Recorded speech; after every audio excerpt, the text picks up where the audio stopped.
Now, the other thing I wanted to say is that, and this is where German and I are absolutely on common ground, is that if there has been one dimension that has driven the financial crisis of the last 2 years, everybody would always point the finger at the excessive risk-taking and loan portfolios of the banks. Easy thing to do. But here's the difficult bit. It wasn't just the banks who were chucking money out without the certainty of knowing how it could be repaid. It was the pressure from consumers and customers, European and North America, that wanted the risk in order that we could get the assets more quickly. We have become a continent debt-laden to the extreme. We're very conscious at the moment of the debts of countries. And this is where we could have an interesting debate about the integrated Europe and the success of the euro and what it has taught us, but that's a different conversation.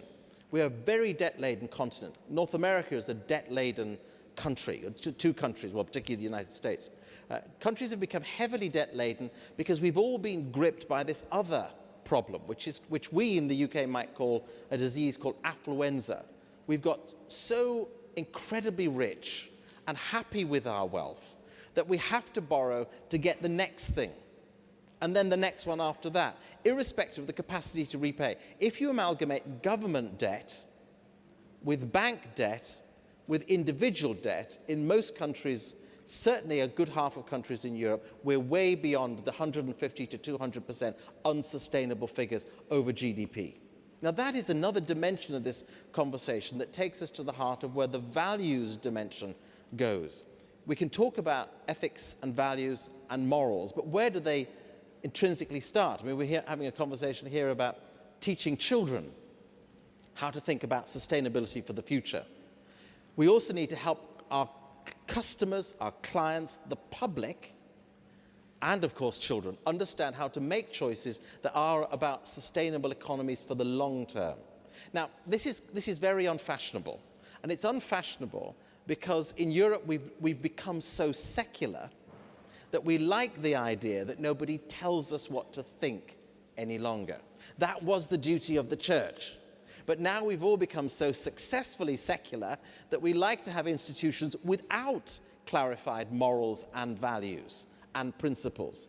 But in fact, what it has led to is the pursuit of immediate gain. And of course the banks got caught up in that. Not all of them, thank goodness. We still have a successful banking industry in our world. And thank goodness for that. It's easy to just grab the headline and say they were all nasty and wicked and they all overlent. No, they didn't. Vast numbers restrain themselves responsibly, and the banking industry seeks to be consistently responsible. Overall, we see that in the reporting that we do with the banks, we see that in the approaches of the senior executives of the banks. And if there's one book I would recommend to anybody here to read, it is the book authored by the chairman of HSBC, which is one of the world's largest banks. It's called Good Value, and in there he describes the history of what has happened in the banking crisis in the last 2 years, and he sets out a redefinition of the necessary ethics, morals, and principles that are going to be right for the banking industry for the future and the financial services into the future. So let me just sum up what I'm trying to say. 3 things. Number 1, what we see is industry prepared to innovate and invest, prepared to take risks on appropriate new technologies that are going to serve the customer and the consumer in transport, significantly, massively important in water, and in water retention, water control, and better agriculture, fundamental in those areas, and of course in the use of energy. Wonderful investment that is going on consistently across business and industry and retailers. We should be very grateful for that. Second, that large sections of the finance and banking system are open to, and Stephen Green's book makes this very clear, open to and desperate for a return to the clarity of morals, ethics, and values. And the necessity for our political leadership to take on the responsibility that they previously saw was the duty of the faith organizations. I took part in a very similar forum to this in Luxembourg at the end of May. Part of that forum in Luxembourg included a senior person from the Islamic banking industry. The Islamic banking and investment industry is a huge new entrant in the last 5 years into the global financial consideration. They have no problem with the issues of values, ethics, and beliefs. None whatsoever.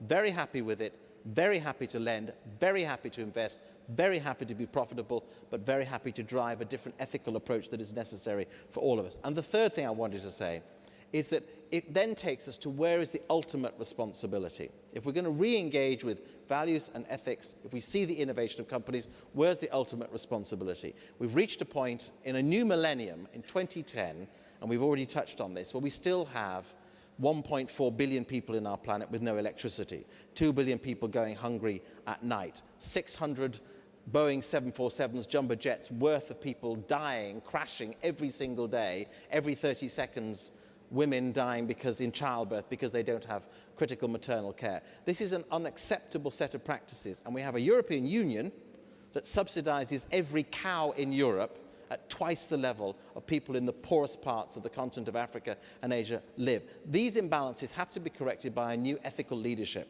and I think it's going to be incumbent on politicians with business leaders to grab that opportunity. Okay, thank you very much. Ci sono molte riflessioni da fare su quello che lei ha detto, nel senso che ci ha fatto un grande affresco di quello che vede in giro per il mondo. Da una parte sento grande ottimismo. Giovannini stamattina ci ha detto che l'ottimista, anzi no, che il pessimista è un ottimista che è andato a Davos al World Economic Forum. Lei non ci sarà andato perché la sento ancora molto ottimista, invece sulla capacità che le imprese hanno di afferrare il futuro.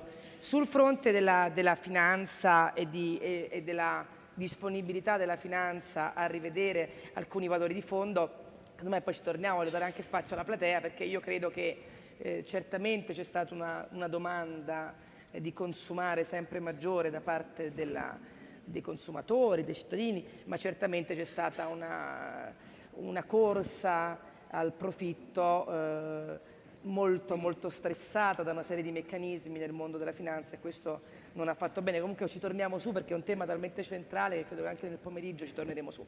Ora però volevo dare un po' di spazio ai nostri discussant, anche perché ci sono molte persone interessanti in platea.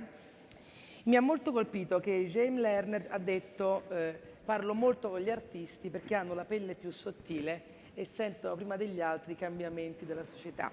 Allora, sul tema di quanto la cultura entri e di quanto possa in qualche modo far circolare questo concetto di sostenibilità, ho chiacchierato nel coffee break con Moni Ovadia, lo conoscete tutti, è un uomo di teatro di grande talento, e mi diceva proprio questo, mi diceva è la cultura il veicolo. Allora, forse su questo, Moni, volevi intervenire, mi sembrava utile sentire la tua voce.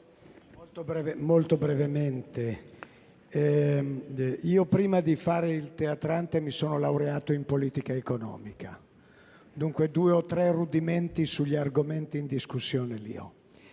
Ma volevo proprio ho ascoltato cose di grandissimo interesse e di grande pregnanza, ma c'è un problema di fondo. La madre di tutte le questioni è la questione culturale. Se non c'è una visione culturale, un orizzonte culturale che apra a una diversità di sguardo sulle questioni, si ricade in quella che gli psicanalisti chiamano coazione a ripetere. È lo sguardo che deve cambiare, l'orizzonte, la cultura. L'idea di educare i bambini perché educhino i genitori è sicuramente un'idea dirompente. Le chiavi sono una visione culturale, un progetto educativo, come dicono i tedeschi, di Bildung, di formazione, perché non c'è neanche un approccio etico diverso alle questioni se non si è formati a quell'approccio etico. I valori non vengono infusi per volontà divina, i valori vengono trasmessi attraverso una cultura nella quale vengono inseriti questi valori. Allora, tutti i grandi cambiamenti della storia, soprattutto quelli in senso positivo, ma anche in quelli in senso negativo, sono avvenuti perché è cambiata la cultura.